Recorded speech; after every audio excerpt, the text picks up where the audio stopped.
We just got back from seeing Joker. And we'll be back to talk about that right after this.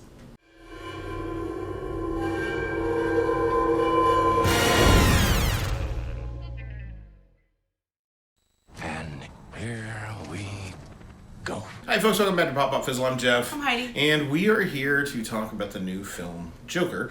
I'm sure you're aware that Joker is a DC film based on the DC Comics character, not a DCEU film, so not a part of the larger interconnected movies.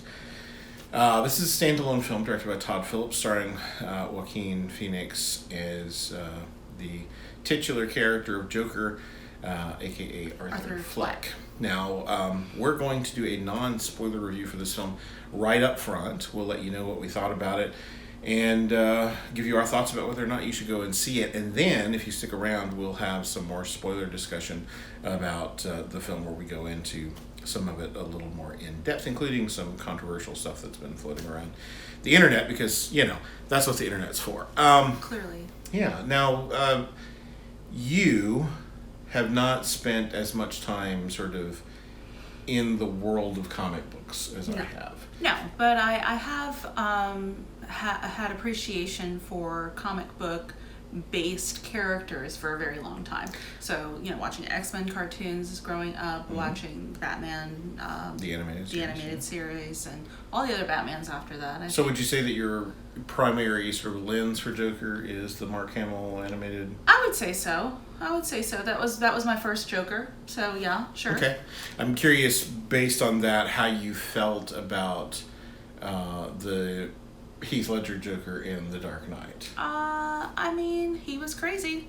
So, yeah. But I mean, I thought he did a great job, but it wasn't necessarily my take on the Joker. So. Right. I think film-wise, it sort of held us the standard, to which all other things will likely be compared for a while. Yeah. I knew that going into this. I also knew that if you were going to put that character in the hands of another actor, knowing that they were going to have to sort of face that comparison, that Joaquin Phoenix was a much better choice to hold up to that comparison, hold up under the weight of that comparison, much more so than Jared Leto.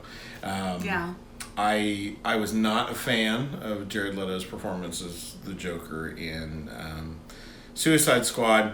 That movie had more problems than just Jared Leto, but certainly I didn't care for him in that role. Yeah, so that wasn't it for me for him. So it's okay. I bring all this up front because I think knowing kind of what lens through which we see the film is helpful sometimes. Sure.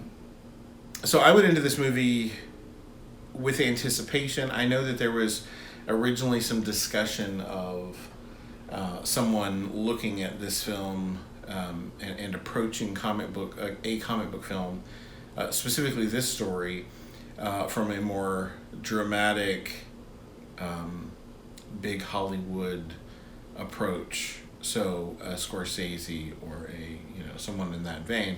None of that came to be. Todd Phillips, the director of this film, is primarily known for comedy work. The Hangover movies were his. Due Date, which was the Robert Downey Jr., Zach Galifianakis thing we saw at some point.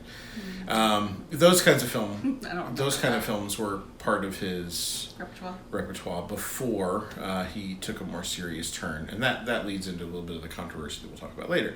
But so I didn't have any frame of reference for him really as far as what he could do with this film. But then we saw the first trailer, and I was very excited after seeing the first trailer about what this film could be. Visually, it looked stunning, and again, I felt like Joaquin Phoenix would be the person to give us a different take on this character. And he did. And I think he did. Yeah, I would say, again, this is all non-spoilers. We're not going to talk plot points or anything else, but I felt his performance really carried this movie. Yeah. He was always the center of focus for this. And we'll get into some of the things that are being said online and how those things relate or don't relate or whatever later. But for me, we're just talking about our experience in the film and kind of what we think about it. So for me, I was captivated by his performance. The laugh of this particular Joker and how it relates to him as a person, the way that it's explained, and whether that explanation is even truth or not. There's a lot of stuff there to dig into. I liked it, and I liked the notion of this slow burn to the Joker that we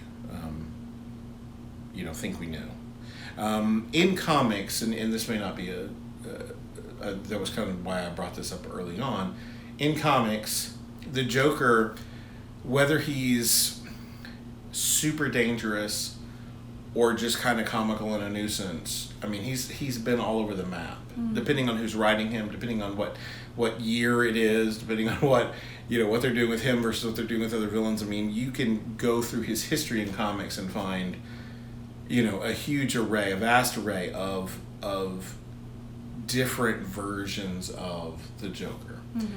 And in fact, in comics right now,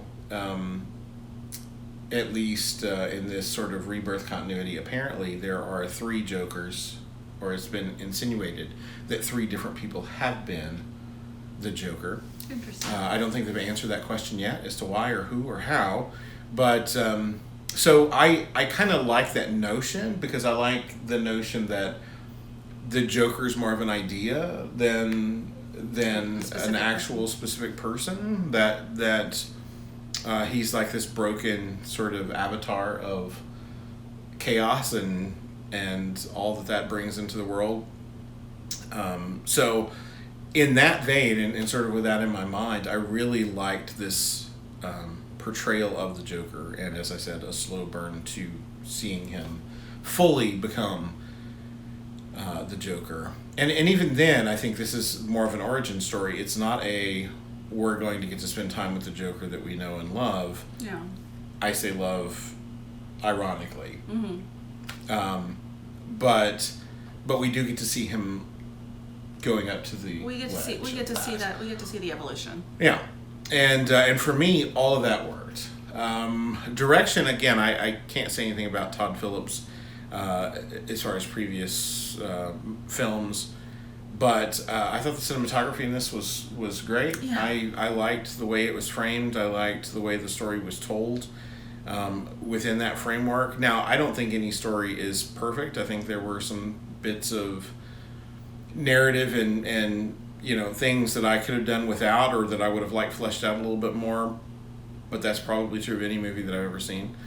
There's only so much time you can Sure. put into a movie Sure. before they say that the audiences won't stick around for it. Yeah. So for me, I had a good experience sitting in this film. I'm curious about, because we make it a point to not talk about films until we're back home and have the camera on, so Yep. we can talk to you about it. So I'm curious now what your thoughts are. Yeah, visually stunning for sure. It was definitely a slow burn. Really did enjoy seeing that evolution. I feel like I still need time to digest this. Like there was a lot going on, Right. but it was, like you said, a slow burn. So it's like really trying to pull in all the elements that the director and the other creators around this were kind of trying to put into it, Right. and see how it fits as a cohesive whole. Because it does. It's very cohesive, but there's so much to take in. Yeah. So I feel like I just kind of need to digest it a little bit Yeah, more. and it's not a movie, and again, this doesn't go into spoiler territory, but it's not a movie that I feel like I need to go out and see again, like immediately. Like, I'll watch it again at some point. But it's nothing that it's not overly violent. That's kind of one of those things that, I mean, there's violence for sure. I would say really. But it is a dark film as far as the overall tone and vibe of the film, and so for me, I don't necessarily want to go back into that. It's an R, right? It was an R. It's definitely earned its R for sure, not just for language or anything like Right. that. I would not bring my kids to this at all. Sure. So. Sure. Well, that's pretty much true of any R-rated film. Yeah, but that's, there's some that are like, a soft R where it's like, oh, it's just language, or which, our kids are at that point where they know that that's not appropriate, and that's fine. But then there are some that it's just really deep and dark, and it's a hard R. This is a dark film, Yeah. and for sure. And but I didn't think it was gratuitous. You know what I mean? There are plenty of movies that they want to be shockingly violent. I felt like most of the shock of this violence comes from how grounded in real world sort of stuff it is. And that makes it a little more shocking. But it didn't feel like the violence itself didn't feel gratuitous to me. No, it was shocking still, even though Sure. you knew it was coming, just because of the title character. But some of it was like, oh wow, they went there. So yeah, I still feel like I'm like, okay, Yeah. trying to get that digested. Yeah, So. I feel like this will be, whether the movie itself holds up to the test of time or not. I feel like Joaquin Phoenix's performance will be one of those things that people look at. Mm-hmm. There's a lot of subtlety in it, even though it's not a character that you associate with subtlety. I think there's a lot of subtlety in the build to that. Yeah. And I think he handles that really well. And I think the same is true of Heath Ledger's version. I mean, that there's subtlety there, in spite of the fact that there are many times in that performance where he's over the top purposefully as that character, because that's what the character is. But there's also a lot of subtlety, a lot of selling the danger of the character without it being one of those over the top moments. Mm-hmm. And I think Joaquin Phoenix does a great job of... Oh, he's a great actor to be in with. Yeah, so. but I think he does a really good job of selling that sort of simmering. Like, you can hear that pot lid rattling long before we get to anything. So good job, on that mark for sure. Yeah. Now, the way we rate films on this channel is by giving them either a fizzle, which means the movie's really not worth wasting your time with, a pop, meaning sure, check it out, but maybe check it out in a rental or streaming later. It doesn't really require the big screen treatment, or a double pop, which means, go ahead and check it out on the big screen, grab a big bucket of corn like we did tonight. I dumped mine on the floor. Really sad. Totally unexpected. Didn't mean for it to happen. Thankfully, I had a lovely person offer to get me some more popcorn because my knee was really bad tonight. That was very long-winded. Anyway, a double pop means grab the big corn, grab some soda, and go sit in the theater and check it out on the big screen. For me, this film is somewhere between a pop and a double pop, and I always hate hedging that. But for me, this is, if you are a DC fan, you are a fan of this character, or of the Batman mythos, or whatever, then this is probably a must-see for you. So why not see it on the big screen and enjoy it that way? And again, the cinematography of this, I feel like, adds some value to the overall storytelling. So I enjoyed seeing it on the big screen. I don't think it's necessarily required, but I certainly enjoyed it. And so I would land somewhere between. Whether you need to see this film or not, so you judge, for yourself how you feel about that. But for me, I was glad I saw it on the big screen. Yeah, your mileage may vary, and that. So yeah, about half of the way home, I was trying to consider, what I would rate it as well, right. And I think I fall like a little bit in that category. Like, if this is your thing, run out and see it. It's definitely worth that. But for me, I think it was a solid pop. It's definitely a great movie. Definitely need to see it. I think keep looking this way because our TV's off screen over there, and I think a home screen is probably okay for this, so I don't feel like it's necessarily something to be on a big screen. I think they captured a lot of the grit and the underbelly of Gotham at this time really well, but you don't need to see 10-foot tall garbage bags, so it may not necessarily be something to see on a big screen. Right. So solid pop for me, but if this is your thing, go out and see it because you'll really enjoy it. And we're about to get into a season where there's a lot of movies coming out that certainly I know have a lot of mass appeal as far as some of the things that are coming out right now. Really, the only other big film out right now is Downton Abbey, so this is good counter programming to that. It's a very different kind of film. I couldn't tell you the first thing about Downton Abbey. Don't plan on seeing the film. Except it's not downtown Abbey. Right, it's not downtown Abbey. Avid fans will tell you it's not downtown. I knew that. I knew that too. Not an avid fan, but I knew it. Yeah, I think an avid fan told me. But yeah, that's the, that's kind of the way I see this. It's good counter programming to that. If you know the theater's going to be filled with a bunch of people seeing one or the other, you've got some options. If you don't want to see the thing that everybody else is seeing, a bunch of people are going to Downton Abbey, and you don't want to see that, then go check out Joker. I think it's definitely worth your time. Anyway, we're going to take a spoiler break. You should see something flashing on your screen right now saying spoilers, or it may just be Heidi doing that. Who knows? But yeah, we're going to take just a second. This is your last warning. We are going to talk a few spoilers, and we're going to talk a little bit about some controversy around this film, just because why not? Let's get controversial. It's the internet.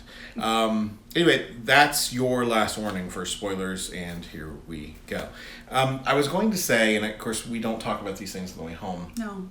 Before we get to the controversy stuff, I was going to say, during all the bits where, regarding the Waynes, I was going to be hugely upset if the story that they tried to sell us was that he was actually Thomas Wayne's son.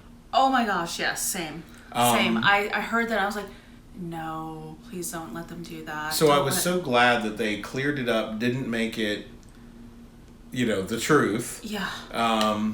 Oh, that would have. I'm like, that's too much. That's too hokey. Please don't. And they didn't. However, I did not care for, and I couldn't talk about this in non-spoiler. I can in the spoiler. I did not care for the fact that the Waynes died on a night when lots of people were dying, when the whole city was burning, and there was a huge mob happening, and whatever else. To me, that lessened that moment. And I didn't care for that. I get it. Yeah. I get it, because you're trying to tell the story, slip in this connection to the Waynes and all of that, and work the Joker into all that, and I understand it. I personally didn't care for the whole Joker-Joe Chill connection in the Burton Batman film, where they were one and the same, so the Joker had actually killed his parents when he was Joe Chill in the alleyway. Oh. Or whatever. Didn't care for all that. Or not Joe, they didn't call him Joe Chill, but in the comics he's Joe Chill. Anyway, yeah, didn't care for that then either. But yeah, I don't like the way that they worked that in. It was kind of unnecessary. You could have ended this film without his origin, without Batman's origin. We didn't need it. I think for the wider audience, who may not be up on all the Batman and Joker lore, it's just it was a connect the dots moment more than anything else. I didn't love it there either, but I feel like I understand why they put it there. Well, in the earlier scene, when they were seeing the Chaplin film, and he went in and dressed, and I thought to myself immediately, well, at least it's not the Mask of Zorro. Why? Well, because that's the movie that they're always going to see in the origin story. Gotcha. So I thought, well, at least it's not that. And then at the end of the movie, when they came out and it said the Mask was Zorro or whatever, I was like, yeah, I kind of thought you went, yeah, do that. I saw it like out of the corner of my eye, and I was like, okay, there's a theater, but I don't see Bruce there. They're gonna do it later, aren't they? Like, it was a fake out. Yep. But, I mean, really, as far as things that just sort of frustrated me, that was the only one. I actually want to talk about just how much physicality Joaquin Phoenix went through to be this person, to be this character. He was disgustingly emaciated, like so thin, and we got to see it a lot. And I was like, I cannot believe how much he battered himself to do this. So kudos to him for that as well. Total character rigor actor. But take care of yourself, man. Please go eat a cheeseburger. The only thing worse, I think, is if you've, and I know you've never seen it, so I don't even need to ask you. Christian Bale and The Machinist, if you've not seen that film. I have seen screen caps of what he did to himself there as well. Yeah. Awful.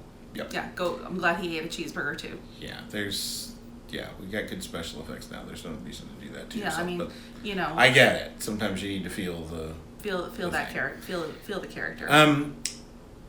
Did you have anything else that you want to talk about before we get into controversy? Because, oh boy. Yeah, there's a lot of controversy. I will preface that by saying that I try really hard to stay out of political arguments, just because I feel like it's a lot of wasted effort and a lot of wasted stress and energy on my part. I don't have time to do anything besides take care of my family and take care of my patients at school, at work. Some people there are still learning. I don't really have much else in me besides that. So to get angry about big political things is plus usually hard. social media is the worst place to discuss any of those things. If you're going to have a political discussion, have it with people that know you, that you can take out for a cup of coffee and make things better if there's a problem. But or find a way to come to some sort of meeting ground between your opinions. Sure. But yeah, the only thing is that there is so much to digest about this performance, the movie itself. It's I felt like everything was really well done, but it's like I feel like I just need to sit and think about it because I just feel like there's so much. Right. But I enjoyed it. Now, you weren't aware of the controversy before I brought it up to you. You had mentioned that there was some, so you brought it up to me. Apparently, well, there are 2 points of controversy. One, of course, being the violence and sort of what the film says about society. There was a worry that it was excusing sort of violence, like we've made this for ourselves, and so there has been some concern that violence could happen at screenings, that kind of thing.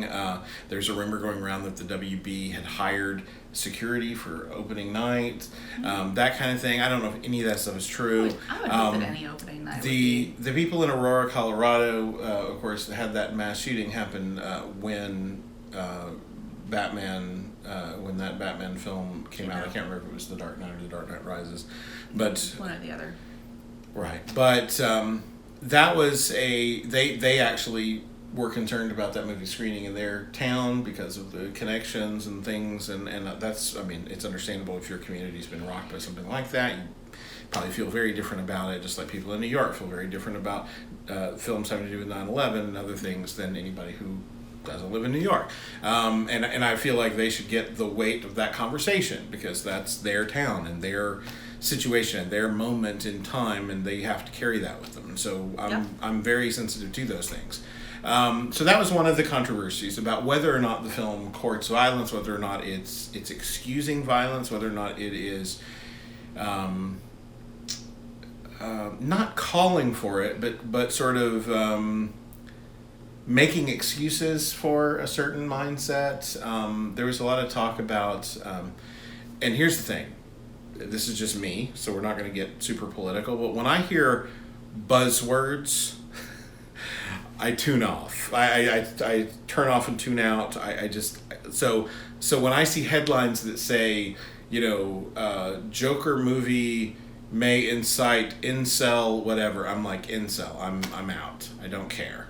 When I see Joker, blah, blah, blah, woke, blah, blah, blah, woke, I'm out. I tune out because these are just buzzwords that are meant to elicit some sort of response from a certain group of people. And they're like every headline, so everybody's guilty of this, like every headline, it's a clickbaity, I know my audience and here's a word that they'll react to kind of thing.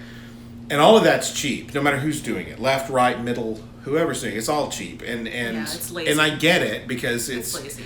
In the world that we live in, you need people to click on your thing, and I understand, right? But it's still lazy, and it's still, the buzzword thing drives me nuts. Yeah. So I was seeing a lot of that about the violent side of things.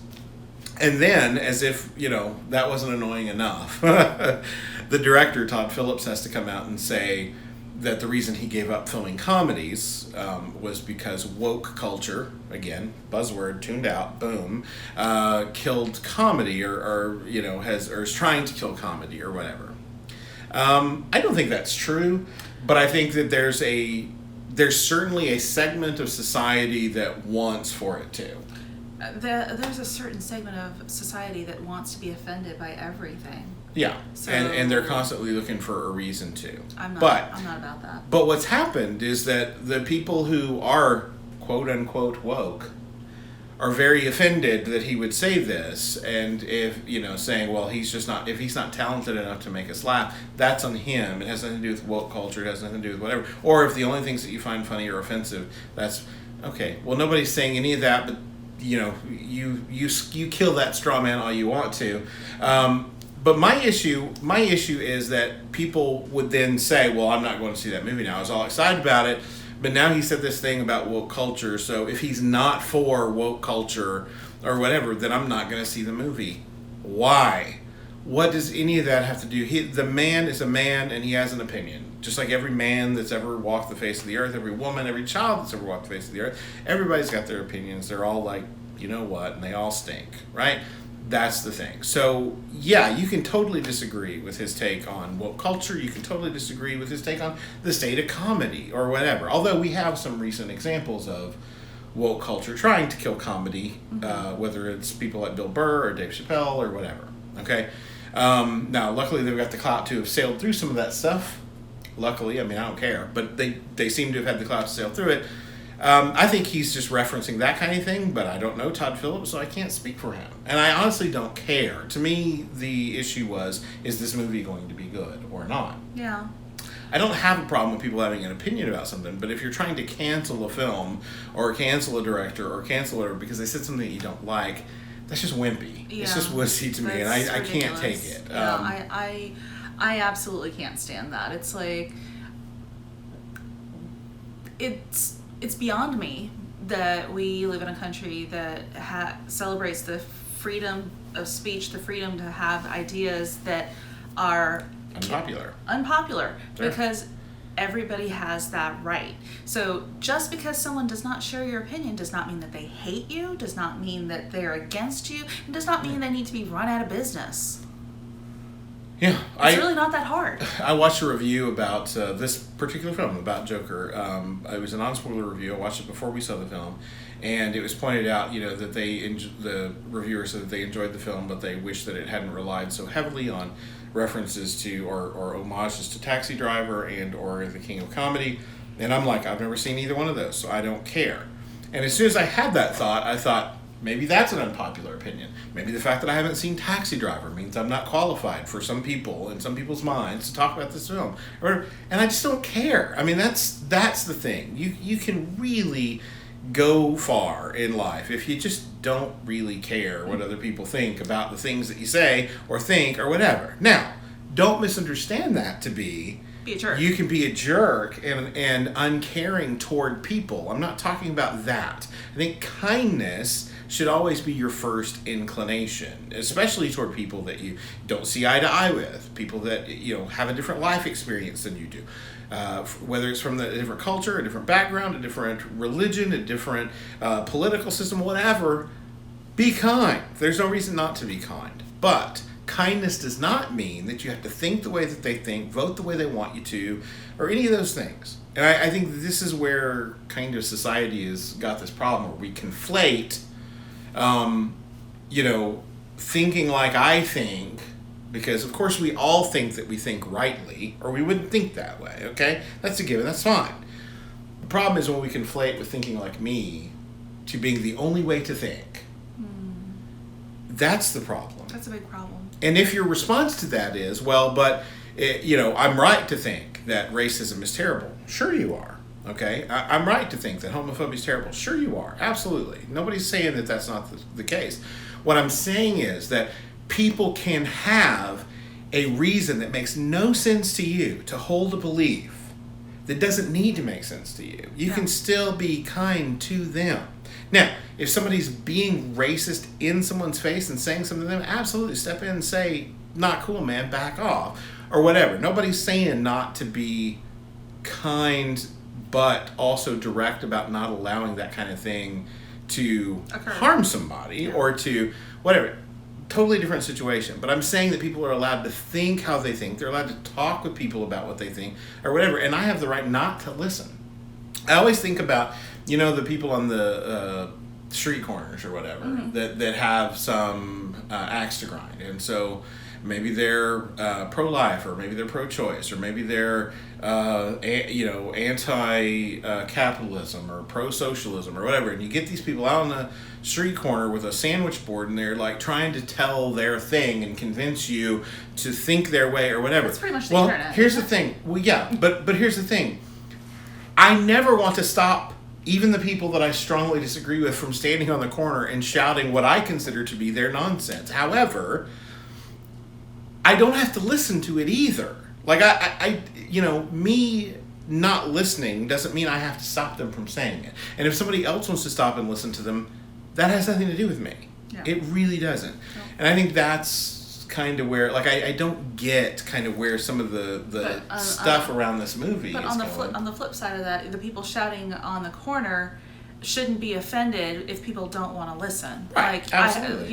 it doesn't mean that they hate you for not listening. It just means they don't want to listen. They think differently than you. They think And differently. that's okay. That's okay. Right.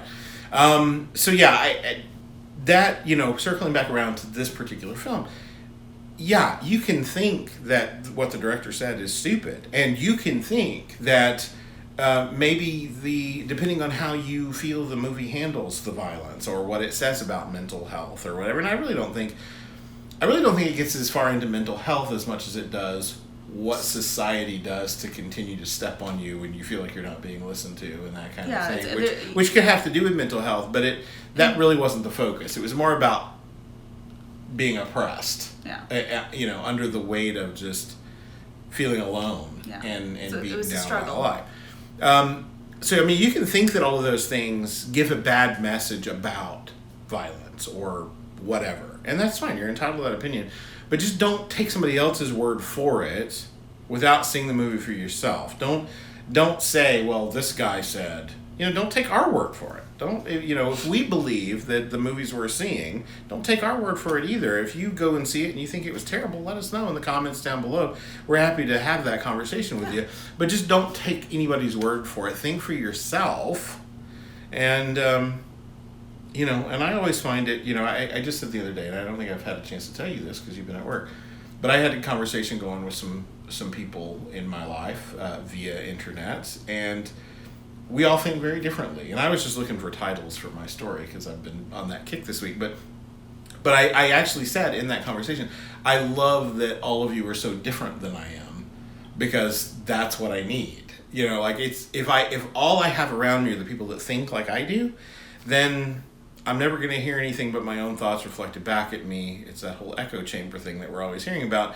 I think it's important to, you don't have to believe what somebody else believes, but at least hear them out, at least be kind, at least agree to disagree, and have some people in your life that you can do that with. I think it's worthwhile. Yeah. Iron sharpens iron. It's good to have those people, because even if you think entirely differently than they do, their opposition to some of your ideas will help you sharpen and hone those ideas so that the next time you're facing one of those discussions, hey, I've got this point to make and this point to make, and I hadn't thought about that until I talked to him, and he was kind of throwing stuff back at me. I hadn't thought about those things before. Now I know how to approach them differently. Or maybe I need to rethink the way I was thinking about that one thing, because maybe I don't agree with him, but he was right about this one thing. I don't know. I just feel like somehow kindness got thrown out the window. And we just are so busy trying to cancel everything that doesn't fit within our framework that it's exhausting. Yeah, which is every why day reading social media and which is all why of that I is just try exhausting. so hard to stay out of it. Like, I don't think I've gone so far as to block people or anything like that. It's just I don't spend a lot of time or energy on any of it. Like, if people are angry about something, I'll look at whatever it is and be like, okay, well, you have a right to be angry about that, but Sure. that's a completely stupid way to handle it. I can do that with like the whatever I'm reading on my timelines, but like really stepping into arguments with strangers on the internet, that's stupid. Well, and you and I handle things like you handle Facebook differently than I do. But one of the things that I did that's made my life a lot easier was that a year or so ago, I said, nobody's going to be my friend on Facebook except people that I actually interact with face to face. For the most part, I mean, there are some musicians and things, but for the most part, they're people that I interact with face to face, so that if a situation comes up and there's an argument that happens or a disagreement,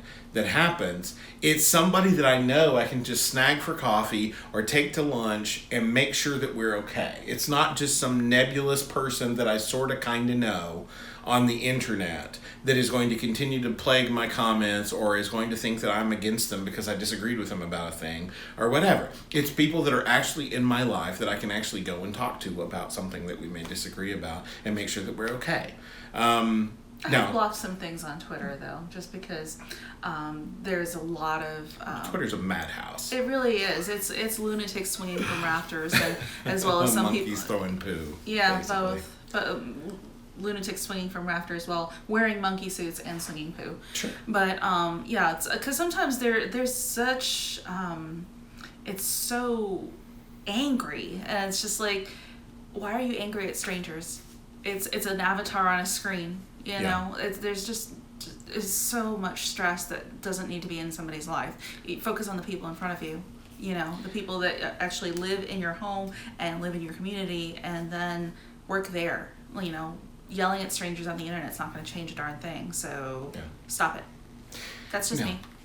Now, that being said, I will end with one very controversial statement of my own. I did think that when we were watching the end of this film and we saw all the people in the Joker masks holding up their signs and burning cars and turning stuff over and looting and all the other things that they were doing, it very much reminded me of Antifa. They were all holding anti-fascist signs. They were all causing a big stir and whatever.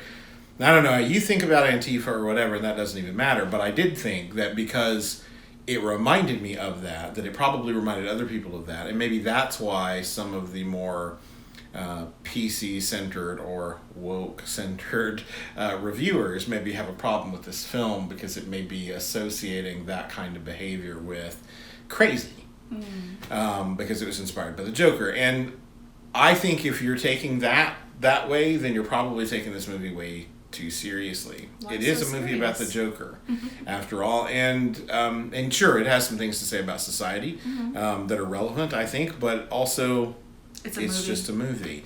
And if you can't tell the difference between a movie and real life, or you can't filter that and work those things out for yourself, then you probably don't need to be seeing those things.